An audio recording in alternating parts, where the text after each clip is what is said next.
Hello, everybody. Welcome to tonight's show. Well, this is the thing. They've actually been caught. CBS and multiple news stations now have been caught. Journalists are going crazy because they've never done anything like this before. This has been coordinated across multiple news stations that anything having to do with Kamala Harris and what's been coming out would be doctored and made sure that she would look the best that she could be. This has been coming not only from the Kamala Harris campaign, but was also in tune with the Biden campaign.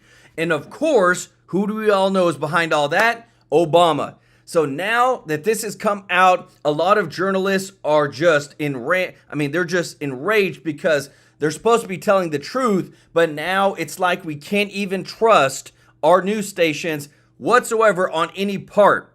On top of that, the DOJ that's run by Biden and Harris are now suing Virginia for cleaning up its voter rolls.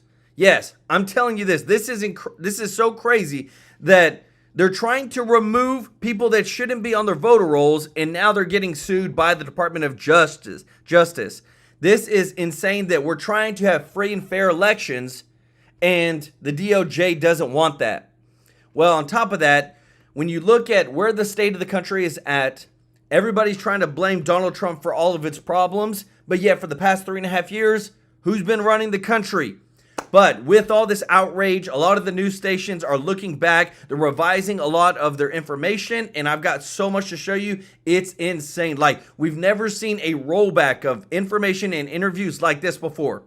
And just want to say thank you to everybody that's watching. If you're not subscribed, please consider hitting the subscribe button. And if you don't mind, click the thumbs up like button. We really do appreciate it. It really does help the channel. And just want to say thank you to all of our members, to all those that give a super chat donation. We want to thank Patriot Girl, Magda Lake, Feli Pedrick for your donations. Guys, I just am so excited about this community and what we're going to be able to do for the hurricane victims, and just want to show that we are so grateful to bring these people together. But we've got a lot of news to show y'all tonight. This is crazy because it's making its way across multiple news stations, but it's media manipulation at its highest level. Check this out. Weeks after CBS moderators muted Vance's mic at the debate, the network was caught airing a deceptively dirty edit of Kamala's interview on 60 Minutes. On Sunday, CBS promoted the interview with a clip of Kamala struggling to lay out her Middle East policy. But when the episode aired on Monday, her answer was completely different. But it seems that Prime Minister Netanyahu is not listening. Well, Bill, the work that we have done has resulted in a number of movements in that region by Israel that were very much prompted by or a result of many things, including our advocacy for what needs to happen. It's such word salad. Prime Minister Netanyahu is not listening. We're not going to stop pursuing what is necessary for the United States to be clear about where we stand on the need for this war to end. Whoa, what did CBS do here? The first answer they promoted was a mess. Horrible. The second answer that aired on CBS was better. But what happened between Sunday and Monday? Were they pressured into fixing her answer? Kamala's campaign says no. And how do we really know that's her answer to that specific question? Yep. How do we know they didn't just pull that from another part of the conversation? This is an extremely suspicious journalistic maneuver. And if it's true, it is scandalous. We were already suspicious of this interview because of how obvious and frequent the edits are. The Trump campaign is demanding CBS release the full unedited interview. And there's a precedent for that. After all, CBS did that to Trump in 2020, publishing the full transcript of his interview. They did the same thing in 2012. When Mitt Romney said Obama didn't initially call Benghazi an act of terror at an October debate, 60 Minutes waited until the night before the election to release the transcript. And it turns out Obama said it was too early to tell. So what's different this time? CBS has a dark history of election interference. In 2004, they got caught airing forged National Guard documents to hurt W. Now, news about CBS News and the questions surrounding documents we aired on this broadcast and on the Wednesday edition of 60 Minutes on September 8th. The documents purported to show that George W. Bush received preferential treatment during his years in the Texas Air National Guard. At the time, CBS News and this reporter fully believed the documents were genuine. Tonight, after further investigation, we can no longer vouch for their authenticity. And CBS also aired a 60 Minutes piece on Benghazi, whose source gave a phony first-hand account of the attack. And to make matters worse, the guy was promoting a book he wrote through a CBS-owned publisher. Then in 2020, Trump was forced to walk out of an interview after Leslie Stahl denied the laptop was real. 2 years later, they corrected the record. Will CBS do the right thing and release the transcript? I'm telling you what, like, this is not the only one. So another one just came out. And what they're finding out is that Trump and all them said, we cannot do any more of these types of interviews because all they do is they make the conservative Republicans look bad and they make the Democrats look good. Mr. Tracy J. Norby with the super chat.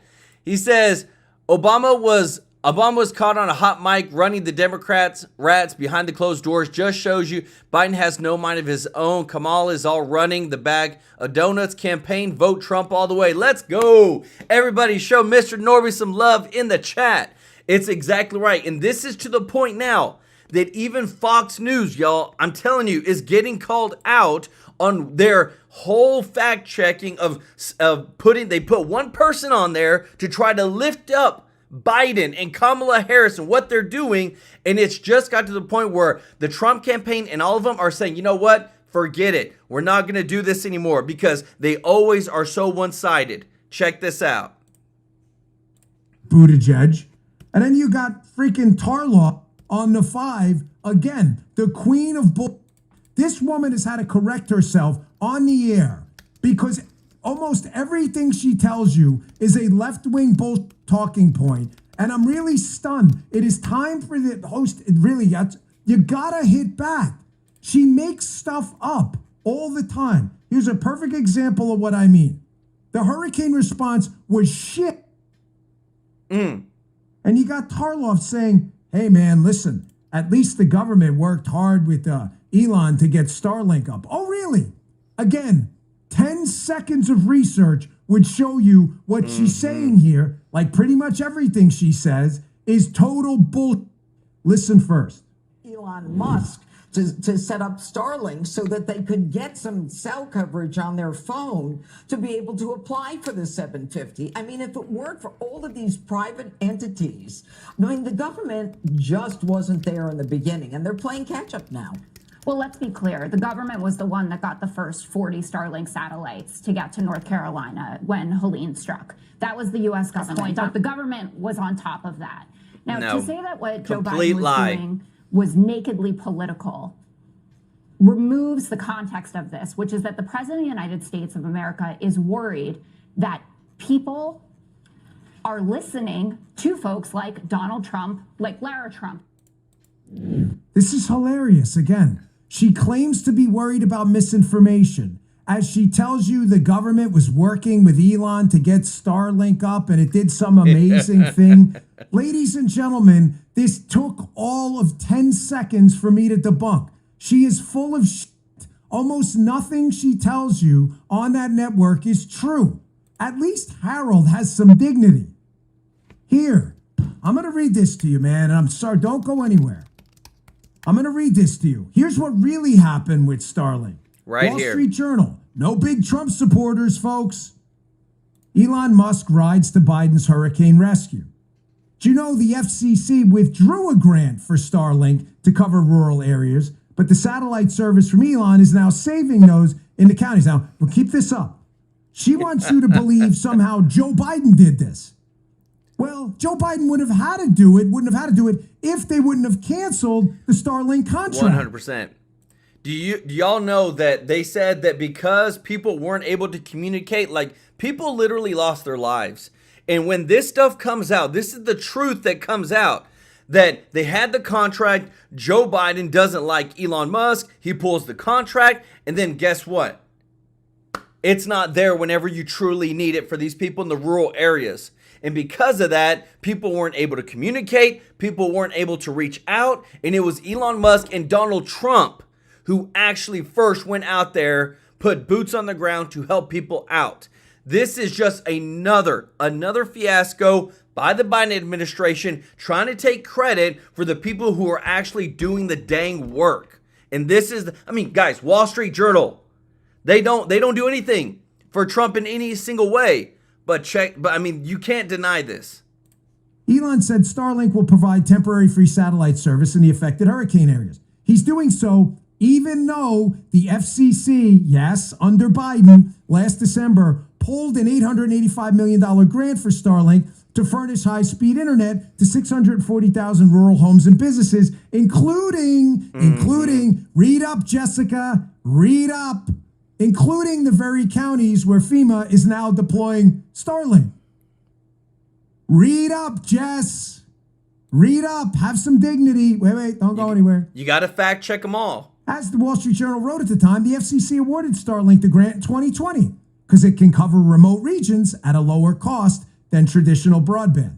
But the FCC's Democrat majority revoked Starlink's funding last year, claiming it wasn't making fast enough progress to connect rural Americans. Never mind, the other FCC funding recipients weren't doing any better. Folks, it's like the market, man. We bring receipts every time. You can't make this stuff up. Jess don't know that.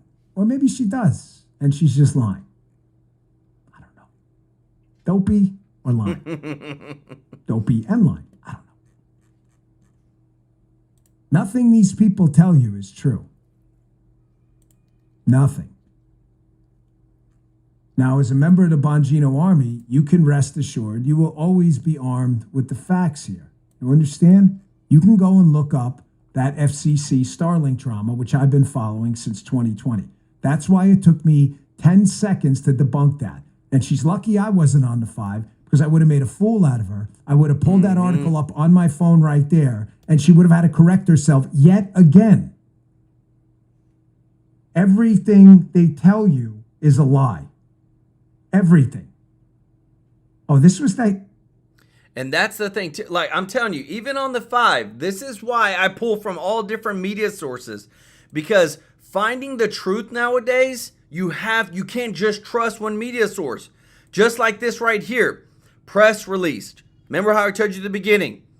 Justice Department sues Virginia for violating federal laws prohibition on systematic efforts to remove voters within 90 days of an election. This is coming, right? This Governor Youngkin over Virginia says, let's clean up our voter rolls before the election and make sure we have free and fair election.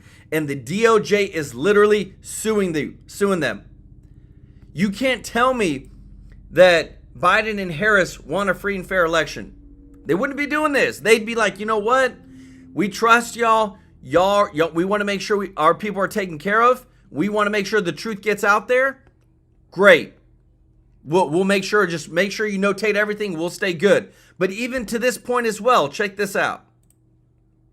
Contributor joins us now. Joe, I want to be crystal clear about something. This is not a thing that we do in the media. Yes, you may not always air the full answer to a question, but you never, ever put the answer to question B with question A. So why would the esteemed journalists at the paragon of virtue, 60 Minutes, think they could get away with such a thing? I keep reading so-called media reporters defending this, like, who've never worked, by the way, ever in an actual newsroom, saying, oh, this is very common to do this. No. Why, if you're CBS News, would you promote 60 Minutes with a clip of Kamala Harris saying one thing and then during the interview not play that clip and air something completely different? Oh, that's right. The clip you promoted made her look horrible, as what usually happens when she's outside of a teleprompter. And then the clip that you actually played was something that made her sound a bit more competent, I guess. Either way, it's very simple, Todd, if you're CBS News. Release the entire interview on CBSNews.com. Let everyone see it from start to finish without any edits any jump cuts, and while you're at it, release the transcript as well. But CBS, they only released the transcript of the edited portion of the video. Why is that, CBS? Do y'all hear this? So not only everybody's making the request now saying, whoa, why do we have two different versions? Give us the transcripts. We want to see what they actually said. They start emailing out all the transcript, and it's of the edited version. I'm telling you, I feel like the American people have had it up to here with how the administration continues to try to just gaslight, lie to the American people, trying to make them believe something when everybody knows that's not the truth. What the heck? Look, she's a bad candidate. She can't think for herself. If she doesn't have a teleprompter, she can't do anything. We don't know because Fox News has reached out to CBS News to say, why aren't you releasing the whole interview? And they won't even respond. This is the same news division that screams about the importance of transparency, and they're being anything but transparent here. I mean, this is journalistic malfeasance. And now the story is far less about Kamala's actual answer after the edit and much more about 60 Minutes and their ethics or lack thereof. And this completely justifies Donald Trump's decision to not do this interview on CBS because they would have edited him the exact opposite way. They would have taken 100% the worst light, because that's CBS News these days. It's the exact opposite of what it was under Edward R. Murrow and Walter Cronkite. That is certainly for sure. Well, both things that she said may have been part of the same answer, but it may have been edited for time. We don't know, but certainly the answer that aired on 60 Minutes was cleaned up. So I guess the way to solve answer all these questions is to, like you said, release a transcript. Okay, so there's another controversy facing CBS. CBS Morning interviewed Ta-Nehisi Coates, who's a progressive activist. He's also an author, has a book out that's highly critical of Israel. He takes the side of the Palestinians. And one of the people to conduct this interview is Tony DeCopel, who is Jewish. His ex-wife and two of his kids, I believe, live in Israel. So he asked Ta-Nehisi Coates some challenging questions. And because of this, it caused so much controversy in CBS. They conducted this internal investigation over his line of questioning. He ultimately was reprimanded as a result of what he said during the interview. So let's take a listen to a portion of the interview, followed by a CBS executive talking to staffers about what they called a controversy that transpired on air. Watch this. And it's what I struggled with throughout this book. What is it that so particularly offends you about the existence of a Jewish state that is a Jewish safe place and not any of the other states out there? There's nothing that offends me about a Jewish state. I am offended by the idea of states built on ethnocracy, no matter where they are. We will still ask tough questions. We will still hold people accountable, but we will do so objectively. And that means that's such very a lie. plainly, we have to check our bias and opinions at the door. Joe? How utterly laughable by Adrian Rourke there. Tony DeCopel was thrown under the bus in front of his colleagues on that call that you just played, called morally wrong, had the wrong tone with Coates, simply for asking solid questions to an author who believes Israel is an apartheid state. So if Tony DeCopel, if he had the means, I guess he'd be like, all right, I'm out of here. I'm not going to work for this network anymore. But he has a family. I get it. He apologized. He had nothing to apologize. I'm telling you this, and more of these things are actually coming out because more and more people are actually trying to figure out, okay, since this has been happening this one time, they're trying to cover it up. Is it happening more and more? And then now that Obama's really getting back into the mix of it, this is where all of his sound bites are now under scrutiny because now he's fighting for stepping into the top seat, putting Harris to the side, and a lot of people don't like it, guys. I'm telling you, it is hilarious to see the Democratic Party implode because they're always trying to gaslight everybody. Check this out. Is left before Election Day, and Democrats are reportedly terrified that Vice President Kamala Harris is hemorrhaging support among men to former President Trump. So they brought in former President Obama, and in one of his first campaign trail moments, 44 decided to scold black men specifically, saying that their lack of support means that their lack of support indicates that they are sexist and that it is not acceptable. Y'all hear this? We have not yet seen the same kinds of energy and turnout in all quarters of our neighborhoods and communities as we saw when I was running, said Obama. Now, I also want to say that seems to be more pronounced with the brothers. You're coming up with all kinds of reasons and excuses, he said. I've got a problem with that because part of it makes me think, and I'm speaking to men directly here, that you just aren't feeling the idea of having a woman as president. No, that's and you're not it. coming up with other alternatives and other reasons for that. And I guess, Todd, when you couple it with President Biden saying, if you don't vote for me, you ain't black, I guess they have their reasons now. This is not sexism. Every news report with regard to the black male vote underscores. Martin Goldstein, welcome to the True Life News family. Everybody show Martin some love in the chat. One common thing. There is a significant, a sizable portion of the black male community that views Kamala Harris as getting her rise in politics on the backs of the black men that she incarcerated during her times as a prosecutor. Ooh. The exact numbers, That's rough. Unclear. But the fact of the matter is, you look at the polls, and there is some truth to that statement. But I think this goes beyond the notion of black men versus white men. And I think it goes to something bigger. And it's this notion, you guys know what I'm saying, we're talking about in the commercial break, bros are having their moment. And you see it with how Donald Trump is doing his outreach. He's trying to outreach to the bros who, for the last 10 years have been villainized by society. If you're a young man, black, white, it doesn't matter. You are being villainized over the course of the last 10 years. Donald Trump's giving you a chance to fight back with your vote. And that's why things like Elon Musk, the Nelk brothers, all these podcasts encouraging, to your point earlier, people to register to vote, especially those young men, is so crucial to this election.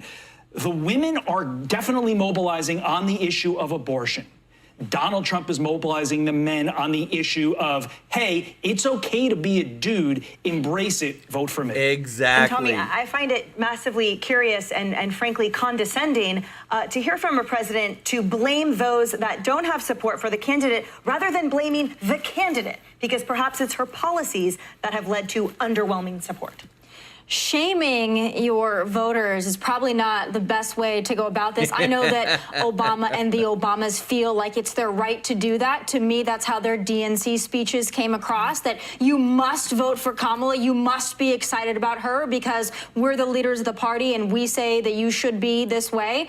But just as I said that democracy in January 6th, you have to come from a privileged position to care about those issues. To care about identity politics in this election in 3 weeks, you have to also come from a privileged position. You have to say, I care more about electing a woman or someone because of their race more than I care about my position in my life and taking care of my family. And a lot of people right now do not come from that privileged position. They might like to see a woman or a woman of color. That might make them feel nice, but being able to afford eggs and maybe a mortgage payment, that makes them feel a little better. So this is all about privilege. When you say, you better vote for this person, you better vote for that person because we need something historic or we need something that makes us feel good in the realm of identity politics. That's not going to work in November, not when you're coming off of Bidenomics. And I find it confusing, Kaylee, that for these individuals who have said that we are sort of stuck in the past, why then do they remain in the past by making it all about skin color or gender instead of policies, since it's politics? Right. This is not the speech of a winning campaign. A winning campaign doesn't go out and beat voters over the head and say, you must be sexist.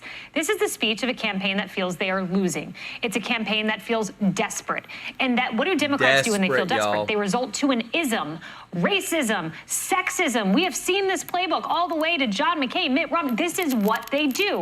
It never occurs to them that maybe, just maybe, men, and black men included, want lower prices at the grocery store, want a high-paying job, want to be able to provide for their families. I had a friend text me last night and say, there was a black voter in North Carolina that came up and said, I'm voting for Trump, a friend of his, I'm voting for Trump, pulled out his wallet and said, this isn't feeling really good right now. This is why I'm voting for Trump. And that is what is motivating this. Yeah, no, I agree. Everything that Kaylee said is absolutely true. And by the way, Barack Obama made those comments in front of cameras at a Kamala Harris campaign office. So he knew exactly what he was doing. He knew that it was going to get picked up and played and spread. And the reason they are doing that is because they are so concerned. The other thing, back to the economy issue, is that at the end of the day, this isn't going to come down to black, white, female, male, young, old. It's going to come down to the economy. That is still the #1 issue that is bothering Americans right now, as is immigration, and you can't ignore that. Neither candidate can ignore that, but she seems to be doing a better job at ignoring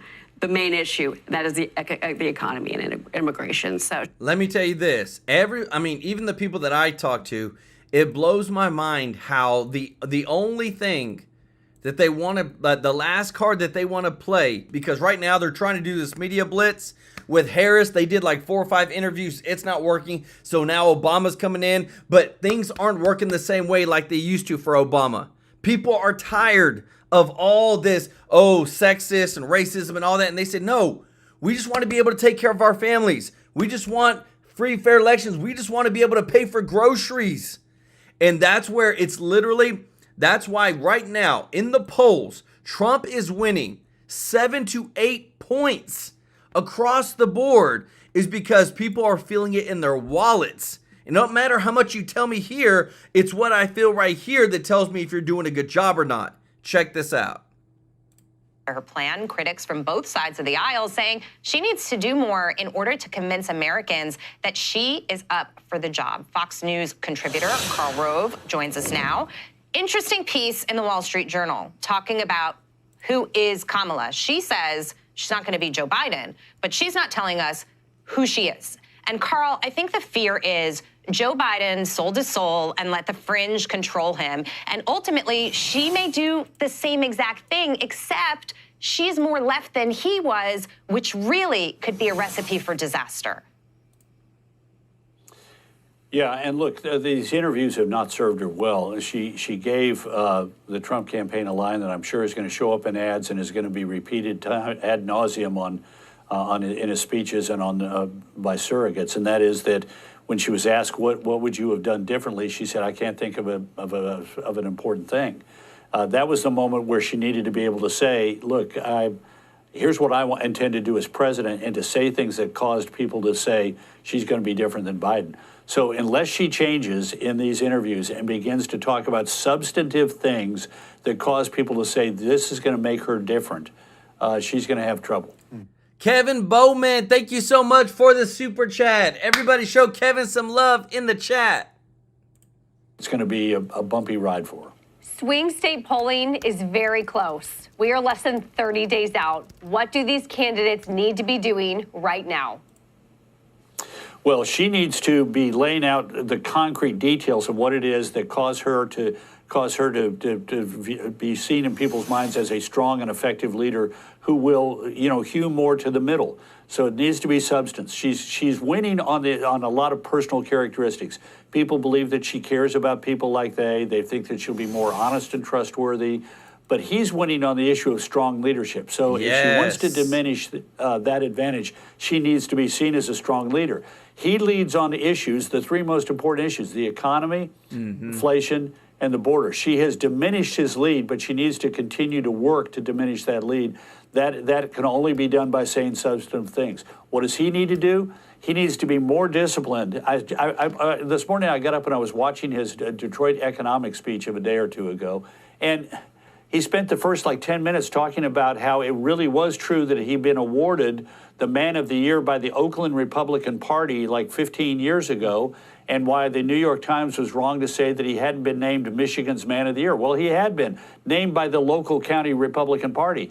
What did that have to do with the economic club and laying out a message about what he would do for the future of the country? He leads today on the issues, on the 3 big issues. He's going to lose that lead or lose a big advantage that he's enjoyed in the past if he doesn't start to pay particular attention to that. All right, he's doing something else, though, Karl. He's going to Aurora, Colorado. He's going to New York. He's going to California. Now, I'm a sports guy. I like playing offense, right? Play to win. That seems like he's playing offense. but is it a strategy that you think will help him in this election? Well, I actually had this conversation with him in May of 2016, in which I said you need to stay focused on the battleground states, and the only time that you ought to go outside of a battleground state is when you do either have to raise money or you have something that has a national import. Now, what he's trying to do in Aurora, Colorado, is use the presence of members of a Venezuelan gang to make the argument that immigration is affecting every community around the country. We'll see how well that evening, goes. everyone. California is not so clear to me, but every day you spend in a state like Aurora, Colorado, or Southern California is a day you can't spend in a state that is absolutely critical for your election. And we do know that if a candidate appears in a place, it tends to help gain more strength for his candidacy. So I'm not going to make a judgment as to whether or not these should have been done or not done. We'll only know that in retrospect. But if you do decide to go outside of a battleground state, it better be because you're raising a lot of money or because it is an event that causes people to say, evening, everyone. wow, there's a national message. Ronald Reagan went to New Jersey with the Statue of Liberty in the background and one of his most quintessential appearances. Trump tried to duplicate that earlier Good this evening, year. everyone. I'm Laura. A smart move on Ronald Reagan's part. The question is whether or not it's going to be a smart move on Donald Trump's part, and we don't know that yet. These will be critical decisions. Time will tell. Karl Rove, we so appreciate your time today. Thank you. Let me tell you this, everybody. When it comes to the overall view, check this out. This is what people are saying because they will actually do a legit polling with, look at this. This Brian Krasenstein had 214,000 votes and 82% of people voted for Donald Trump. This shouldn't be a close race whatsoever. Reckon Studios, thank you so much for the super chat. Everybody, show Reckon some love in the chat. He said Trump for life. But look at this. This is what people are like me. This is what I'm thinking of. This is in my mind. I'm like, there's no way this can be close. And even when Elon Musk did it, even when Mark Cuban did it, 65 to 75% of people always vote for Trump. So whenever we see these polls out there that are even close, it makes no sense. And that's the part where, do we trust what we see online? Do we trust what's actually going on? Because I'm telling you this, whenever they do these other polls, like these polls online like this, they're always overwhelmingly for Trump. Because right now, Obama may be jumping on the bandwagon again, but Harris is just so bad. I don't think it's going to move the needle whatsoever. Let me know your thoughts. But check this out. Joining us. Obama's got nothing. That's the focus of tonight's angle. All right, his swagger doesn't have the appeal it used to have. His shout-outs, hello, Pittsburgh. The audience, it just kind of seems juvenile, I think.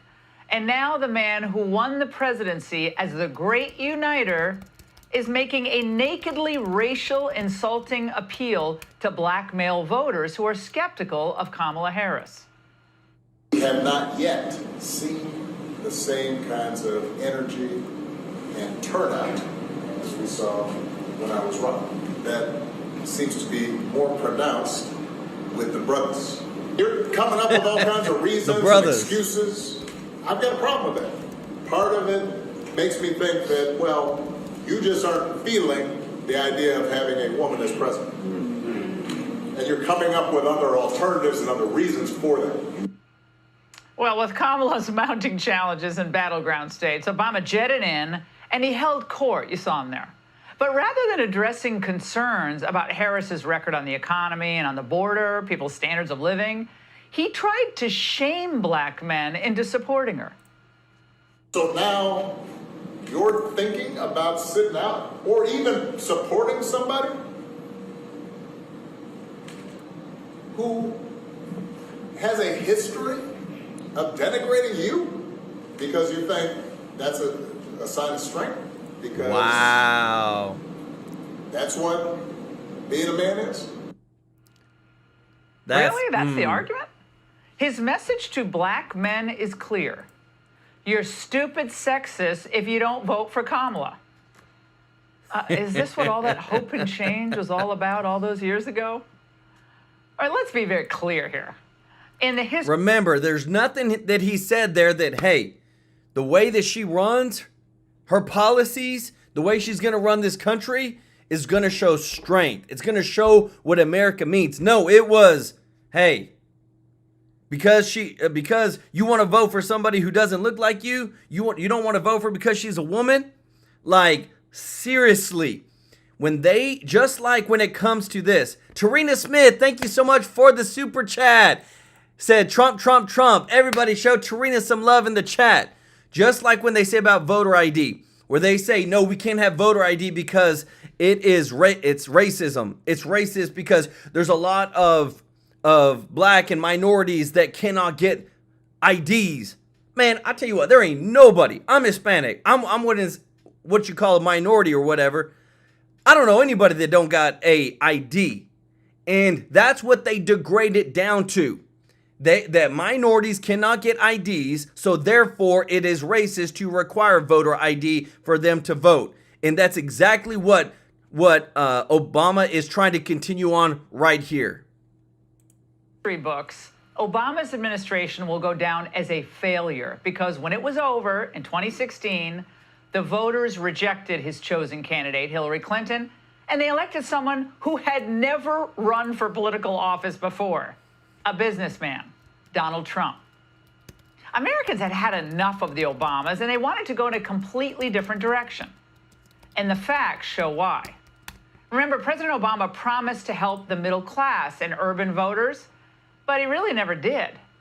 And he promised that he would get tough on China, and he was going to declare them a currency manipulator, but he never did. And he promised to renegotiate NAFTA, but we know he never did that either. President Trump got more done in his own one term than Obama did in two. And Trump had a pandemic to deal with. Now look at the real median household income numbers. Wow, hit a record high under Trump. Even CNN had to report it. Well, Obama knows all this, and he knows that in every poll conducted for the past few years, voters have been very clear. They prefer Trump's economic record to Biden and Harris's. So while Obama, I think, believed he needed something new to say yesterday, and he tried to save this issue for Kamala. Now, he's had months to think about an argument, but this was the best he could come up with. The reason some people think, well, I don't know, I remember that economy when he first came in being pretty good. Yeah, it was pretty good, because it was my economy. I had spent 8 years cleaning up the mess that the Republicans had left me the last time. So just in case everybody has a hazy memory, he didn't do nothing except those big tax cuts. Not surprising from the man who famously said this. Somebody helped to create this unbelievable American system that we have that allowed you to thrive. Somebody invested in roads and bridges. If you got a business, you didn't build that. Somebody else made that happen. Yeah, Trump didn't help build that economy. I did. Now, almost nothing Obama said in Pittsburgh was actually true. For Donald Trump and his cronies, freedom means that the powerful can do whatever they please. We believe in the freedom to provide for our families. We believe that true freedom gives each of us the right to make decisions about our own life. Oh, really? Then why is Kamala sitting on $1 billion war chest if she's not supported by the powerful, Mr. President? Now, under Trump, the powerful weren't allowed to flood our communities with migrants or to send your jobs offshore. Like, Obama doesn't even sound like he believes much of what he's saying anymore, and especially about Kamala. The good news is, Kamala Harris, she doesn't have concepts for a plan. She has an actual plan to make your life better. To bring down the cost of things like groceries. She'll go after corporations that are jacking up prices. All right, I have a question for Obama. If she has this great detailed plan, why is she unable to explain it or defend it in a real questioning? Why are the voters not buying it? And why does she need you to try to do it all for her? It's all ridiculous. Kevin Bowman, thank you so much for the super chat. Everybody show Kevin some love in the chat, y'all. And you know what else is ridiculous? That the guy who was awarded the Nobel Peace Prize in his first year in office, which is still hilarious, is now on the same side as Dick Cheney. And the fact is, Obama's act was always phony. He was never a racial healer. He's a cynical fomenter of racial divisions. And he was never a champion of the working class. He supports and agrees with the same globalists and billionaires who support Kamala Harris today. And he was never really a peacemaker. He agrees with most of the Cheney's views on foreign policy now and supports the Cheney's picked presidential candidate. Now, this is his real record. And this is why the voters rejected his recommendation in 2016, Hillary Clinton, and this is why voters are rejecting his advice right now. He's always been kind of the same editor of the Harvard Law Review who learned to protect and defend the elites. He's comfortable with them. If you want to know about real estate, Martha's Vineyard, or hear about how to score floor tickets to the Knicks game, then he's your man. But if you're trying to figure out how to build a colorblind political coalition or raise living standards for the middle class, then he's the last person you should be taking advice from. Let me tell you this. Whenever you look at the polls right now, this is undeniable. This is what's happening right now, is that Donald Trump is winning big time. And I want to show y'all the latest polls of what they have, because as this stuff comes out, I want to make sure that you're informed. Because no matter what they say online, no matter what they try to portray, say that it's a tight race, I feel like the media sometimes plays into it just to get more views. Let me know what you think, but this is where it's at right now. Polymarket does a thing, 55.7 to Trump, 43.7 to Harris. This is not close whatsoever. Close is 49-48, 47-48, 49, with some independents in there. This is not a close race. And right now, there's just a lot of people that are fed up with how Kamala Harris and Biden have run the country. And guess what? That's okay for them to feel like that. And it's okay that they want change. Because I'm telling you what, as much as they want to try to make men feel horrible about not voting for Kamala, they don't care anymore. Because things are just too dang expensive. Check it out. Oh, come on, y'all. Kamala Harris has a man problem. White dudes for Harris isn't working, and the hombres don't trust her. Right now, leaning towards Trump, but I haven't made a decision. I'm also concerned about the way I feel President Biden was pushed aside. Ooh! And as Obama said, Harris also has a problem with the brothers. Well, now Joe Biden's out and Kamala's in. What do you think of her? Garbage. She's for herself. I don't know what she did when she was the vice president. I don't know what she's gonna do now. She's part of the problem of the country. A lot of people vote because she's black. You don't vote for nobody because of their color, You vote for what good they can do. She could be the devil in disguise. Donors are admitting men are gone. But Democrats say Kamala Harris isn't the issue. Men are. And they should see a psychiatrist. I think men are in crisis, actually, in this country. Wow. I think that plays out different ways. And not all men are in crisis, of course. And not all men are just at home listening to Joe Rogan, being angry or being recruited to fascism. Some just need therapy, like we all do. We need to have a real conversation about that rather than allowing this kind of drift toward this faux masculinity. Do y'all just hear this? This lady on MSNBC just says that men got a problem. I think men are tired of taking a second seat and being told what to do, and they're finally seeing that, hey, men can be men, women can be women, and that's okay. But stop making me feel bad because I'm a man. That we see Donald Trump evincing. Do you really think Kamala's losing because men are in crisis? No. Real men aren't in crisis, but these guys are. I'm man enough to be emotional in front of my wife. In front of my kids. In front of my horse. I'm man enough to tell you that I cry at Love Actually. Good Will Hunting. West Side Story. That and Predator. And I'm sick of so-called men domineering, belittling, and controlling women just so they can feel more powerful. That's not how my mama raised me. I love women. I love women who support their families. Women who decide not to have families. women who take charge. And I'm man enough to help them win. So if you don't cry in front of your horse or at Love Actually, you're not a real man. And you need to see a shrink who will prescribe you medication that'll turn you into a zombie and allow you to enjoy being bossed around by a pretty woman. I just hope that all the women here tonight talk to all the men that aren't here tonight, and all you brave men that are here tonight.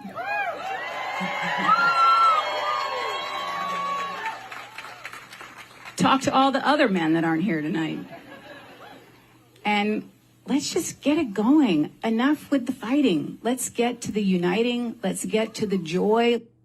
Wow. That's the Democrats' idea of a brave man, not a cop or a soldier. Or Joy doesn't win wars.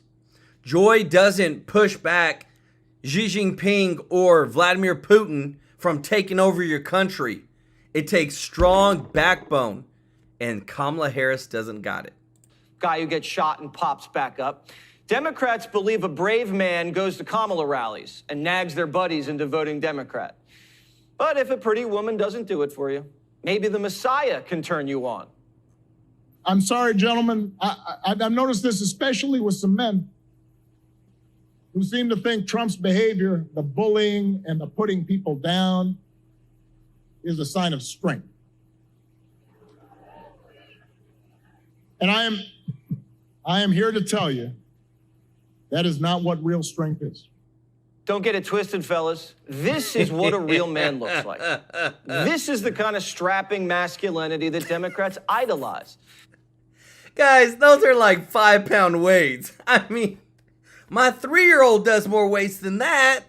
God, geez. Michelle, I'll be right up. I'm almost finished my set. The kind of guy that loves vanilla soft serve. Take me out to the ball game, Barry.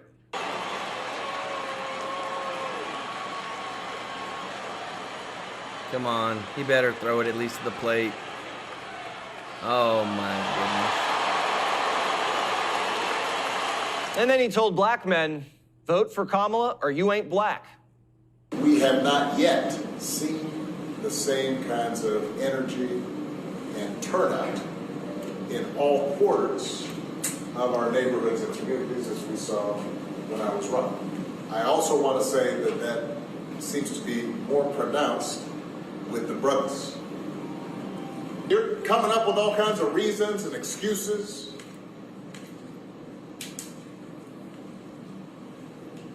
I've got a problem with that because part of it makes me think, and I'm speaking to men directly now, part of it makes me think that, well, you just aren't feeling the idea of having a woman as president. Trump says Kamala may have lost another brother. Quote, I think Obama will be voting for me because he doesn't like the fact that Kamala is an extremely low IQ person. Obama's trying to glue his shattered coalition back together, but it's going to take more than Barry scolding black men as sexist race traitors to win the male vote. Democrats know it. Why are black men being lectured to?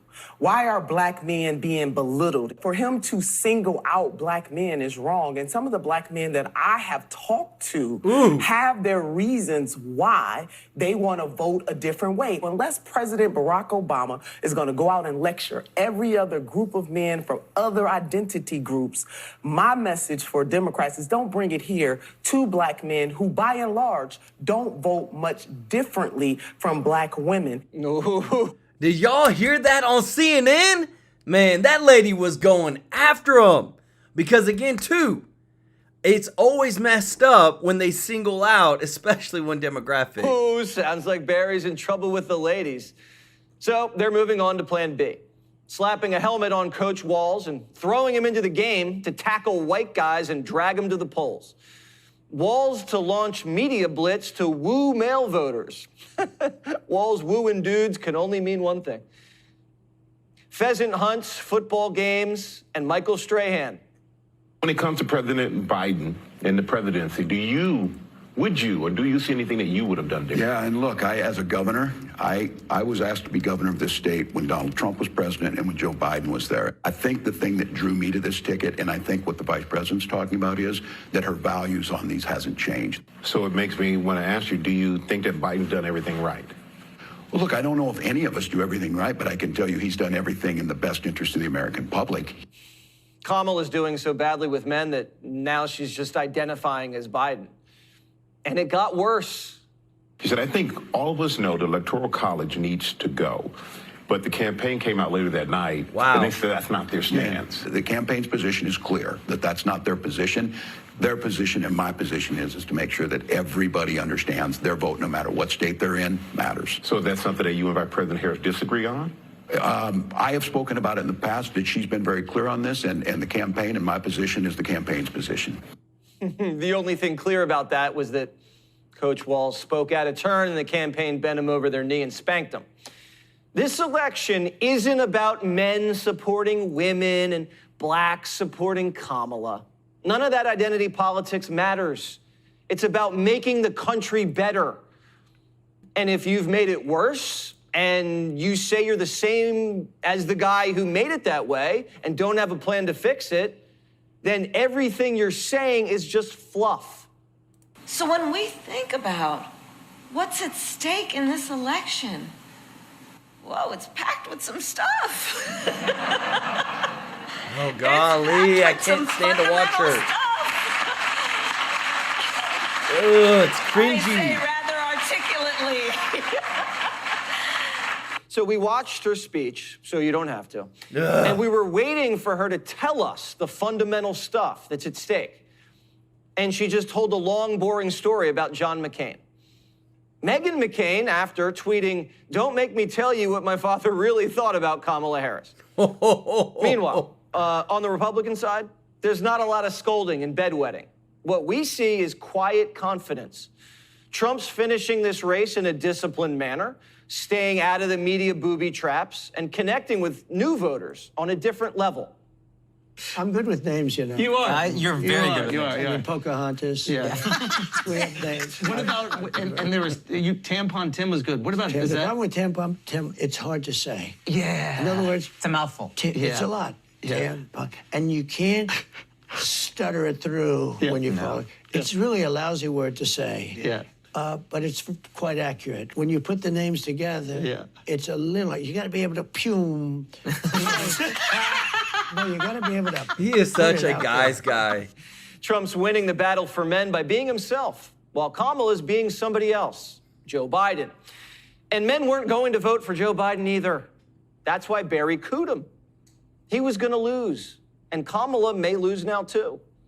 Don't blame that on American men. American men didn't blow up the border and break the dollar. A real man never would have done that. Real men accept responsibility for their actions. And Democrats couldn't do that. They couldn't let Biden run, accept the loss, and try harder next election. They had to whack him and run Kamala. And now it's the same result for the same reason. Democrats have performance issues, and they need to get that treated. Let me tell you this, just like that, when they asked that Hispanic man, he said, well, right now I'm voting for Trump, but I don't really like how y'all kicked out Biden. Y'all did that coup against him. And that's the thing. They've done things like they've never done before in an election year. Biden was president. Everybody said Biden was great, that he had all his wherewithals to speak. He was sharp. He was at the top of his game. He does one bad debate and then bam, they kick him out in a heartbeat. And then they switch him out with Kamala Harris. And now when you see all the things like we've shown you on this channel of him coming out after Kamala Harris and saying that everything that he's done, well, guess what? Kamala Harris was right there with him. It just shows you he's got it out for her too. I don't think Obama is enough. I think that what we're seeing in the polls is the truth. People want a strong leader. People know the world is in a cluster. They know that the border is it's messed up because of the Democrats leaving it open wide. And guys, listen here. We will deal with the border issue for the next 20 years. Because you realize how hard it is going to be to try to track down 20 plus million people? Like, the resources, like, it's just going to be insane. But they did it on purpose because they probably thought, well, if we don't win this one, we may not win the next one, but whenever those people become voters, we won't have any more swing states. We'll just win everything. Elon Musk has been a big proponent of saying that. That's why we got to require voter IDs. But I'm telling you this, hopefully Trump wins. He brings in Elon Musk. They do the government efficiency agency. They cut 80% of the federal government. We reduce spending. We put more of the money back into Americans' pockets. We have a competent leader. We close up the southern border, and we have real leadership. Get the freaking politics out of the way. Get all the other stuff out of the way. Show that we are the most powerful country in the world. We are the country for freedom. Just want to say thank you to everybody that's watching. If you're not subscribed, please consider subscribing. And if you don't mind, click the thumbs up like button right there. It really does help. And just want to say thank you to everybody and all your support with our donations. I want to apologize yesterday. Guys, I was so sick. I'm telling you, it was bad. I usually never get sick, but it was so bad I didn't even get out of bed. And sorry I wasn't able to bring the news, but thank you so much for joining us tonight. Want to give some shout outs to Mr. Tracy J. Norby, Martin Goldstein, Kevin Bowman, Reckon Studios, Tarina Smith. Thank y'all so much for the support. Show them some love in the chat. Guys, and thank you to all of our new members of the channel. We couldn't do it without y'all. Remember, the link is in the description to join. We are here to serve you. So thank you so much for your support. And just want to say again, this is the craziest election year we've ever had in the history, I believe, of America. We're going to be with you here till the very end, and then even after, because we got to make sure we bring the truth. We love you. We thank you, and we'll see you in the next one. Take care.